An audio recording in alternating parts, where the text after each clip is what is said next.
Hello, my name is Arthur, and in the last video we looked at some of the problems with our rigid body vehicles being a little too simple and them flying around as a result of the addition of a hill and a little bit of collision incidents.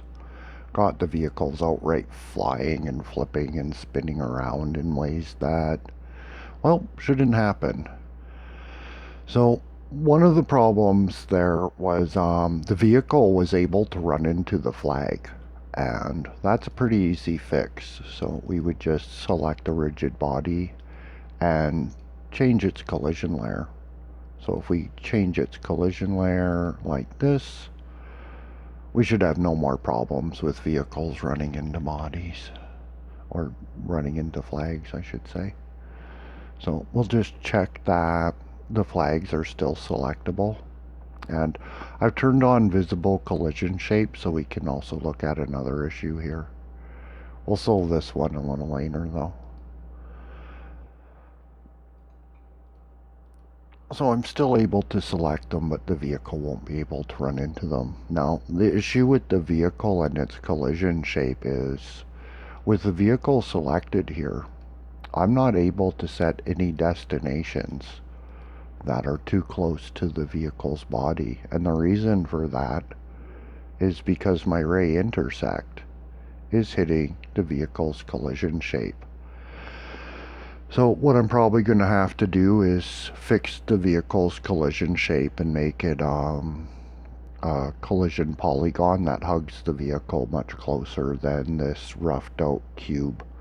So anywhere outside of its collision shape I can set a flag, but inside of its collision shape I'm pretty much locked, so I can't make him come a little bit forward. I can only go up above his collision shape to plant that flag. So that's an issue that also has to get dealt with. So with the vehicle not able to run into flags, that clears one issue up, but the vehicles are still able to fly. One of the problems here, it begins with the vehicle's velocity and how we have that working. So we have a speed set at -3 because we're looking at its direction from its transform basis z times the -3 to get it moving in a -z direction. Now I think that direction is written wrong here. What I think it should actually read like is the direction should be, the linear velocity should be going along the floor only.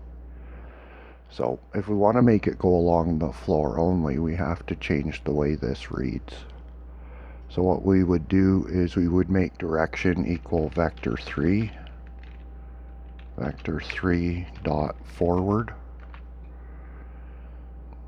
dot rotated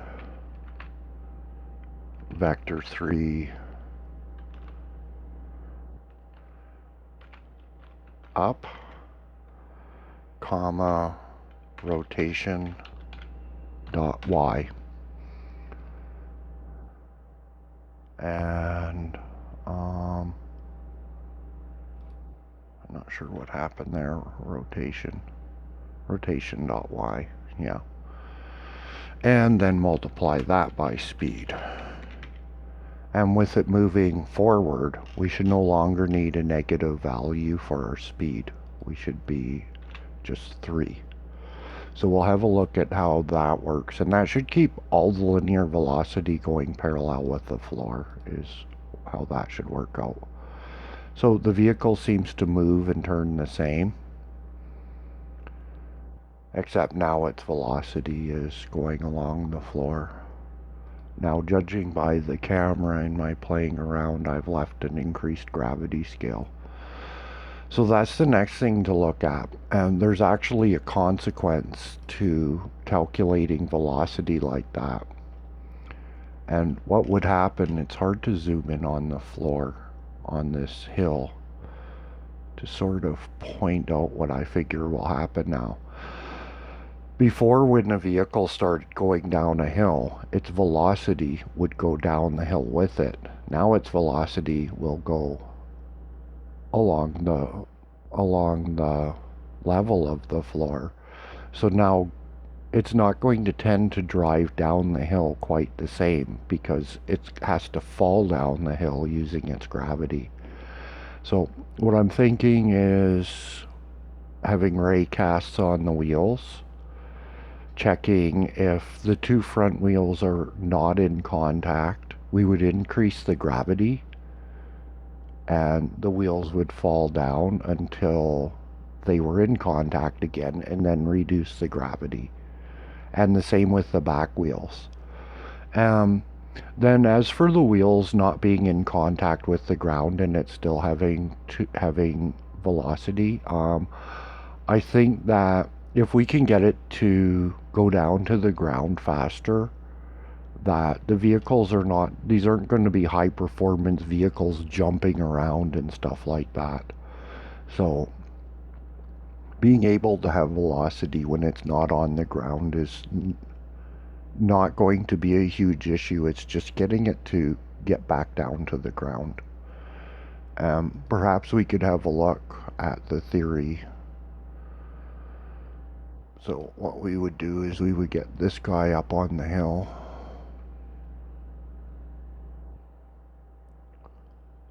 So we'll just get him up top here. Onto the hill. Let's send him over there. And then we'll look at things from one of the other vehicles' point of view. So let's get him up where he can see a little bit better. Let's change to that vehicle's view. And just get him sort of right here. Now if we get this vehicle and get him to drive to this side of the hill, we'll probably see that when he comes off this side of the hill, his tendency is going to be to drive, and he's falling pretty slowly. Like we have a very slow fall on that vehicle. So that's kind of what I mean is when his front wheels come up, we would increase the gravity, and that way it wouldn't always have the increased gravity, it would have it when it needs it. So that would be what I would be looking to fix, and I'm not exactly sure how the script on that should work. One thing, well, we can leave the wheel names as they are. We're just going to use the wheels to put in some raycasts. So we're going to raycast, we'll enable them, and I've already experimented with values. So we're going to cast to 0.32. What that should get us is just coming a little bit beneath the floor. Let's see how that looks. Oh, that needs to be a minus 0.32. That'll get it coming just a little bit outside of the wheel. So maybe we could decrease that to 0.3 and see how that looks.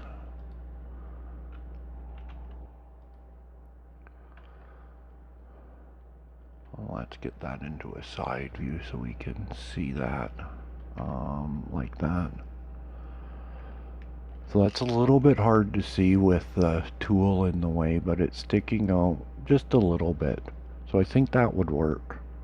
And we'll call this one, we'll give it what would be its tire name, so that is rear left. So we're going to call that rear left. This one, we'll do the same thing. We'll give it a raycast. That's front right.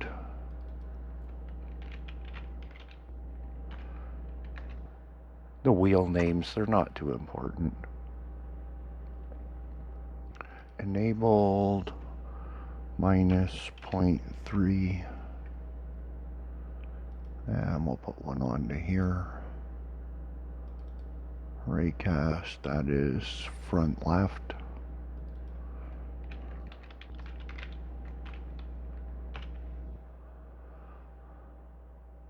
enabled minus 0.3. And I just want to check that I enabled that one. I want to make sure they're all being enabled as we go here. Not going to work very good if they're not enabled. We'll add a raycast here. That one will be, that's rear right.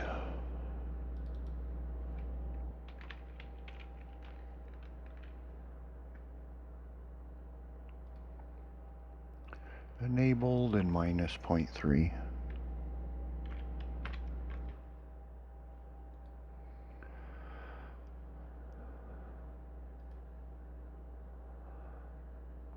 Now, I don't know, for just making the project a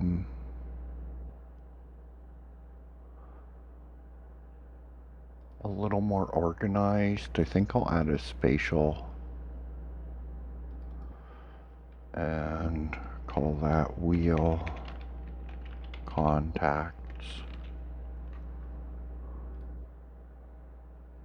And we'll take those raycasts. We'll just use the control key.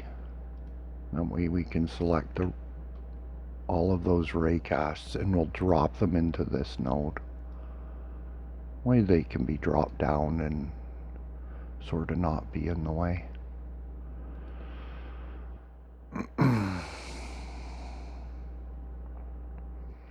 For the script, I haven't really considered what the script should look like.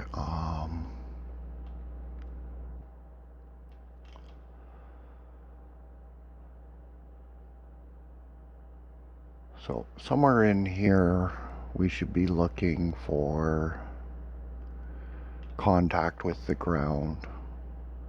So let's function ground contact. So something like that. So what I'm thinking here is we'll check if it's not colliding. If not, $, wheel, front left, dot is colliding, and not $, oops, $, wheel, front right, dot is colliding, set gravity scale 10. And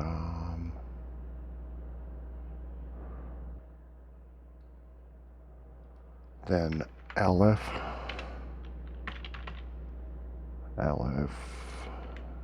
not, oops, $, wheel, we'll do rear, left dot is colliding, and not $, wheel, rear right,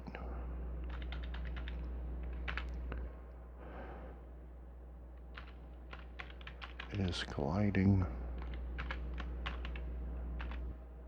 set gravity scale,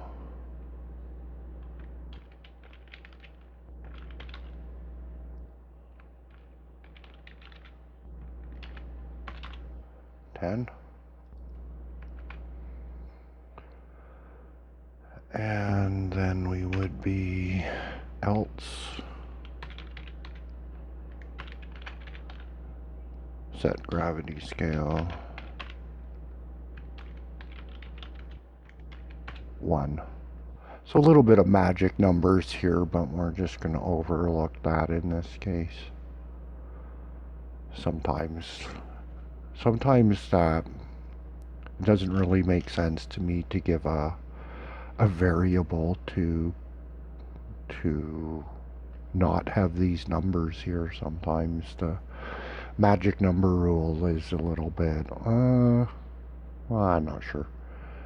So let's just have a look and see if that works. Oh, wait a minute. That's not going to do anything at all. That will do all of nothing because we actually have to make the function call. So let's see.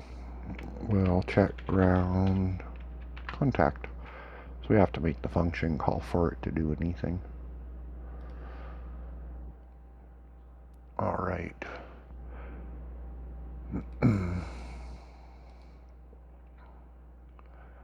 So if we're paying attention, we'd be able to see there's a cut in my video here, and whoops, I didn't mean to do that one. Let's get rid of that. There's a cut in my video here, and I've actually fixed the collision shape for the vehicle and given it a collision polygon that more closely hugs the vehicles. So let's get him up here so we can see. Let's get inside of him so we can see from his point of view. We'll select this vehicle and we'll see if that works. So this should get him driving off of that hill.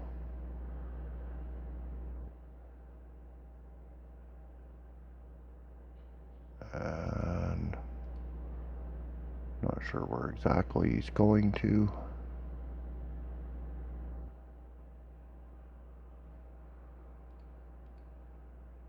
Oh, he's going way out there. So he's a little bit of a lost cause.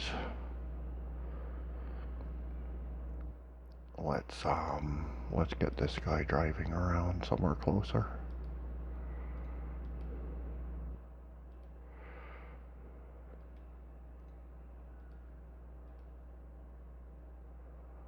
Be able to see what he does a lot sooner than the other guy. The other guy's driving way to the end of the map.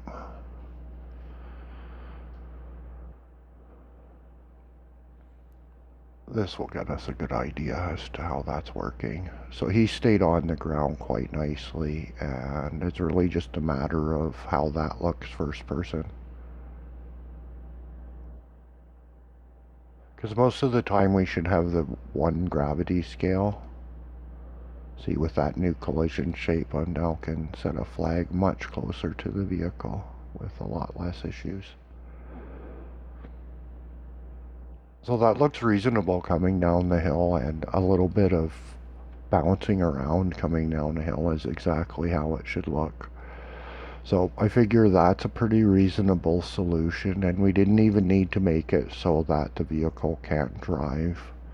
So we'll just glance at the vehicle here and at the modified collision shape. I just changed it into a collision polygon. I gave it 7 points. I tend to do the points from here rather than drawing them on, and I've never had much good luck drawing them on, so I just tried it from here as my alternative way. I guess when we're driving them on, what we would do is select here, here, here, here, here, here, and here, and then give it a depth scale. So that's kind of what the new polygon looks like. It hugs the vehicle much closer. So in the next video, we'll come back and be looking a little bit at exactly where the camera is. Maybe it could be up a little bit higher. Might be a little bit more better for being able to pick our destinations from the first person on the vehicle.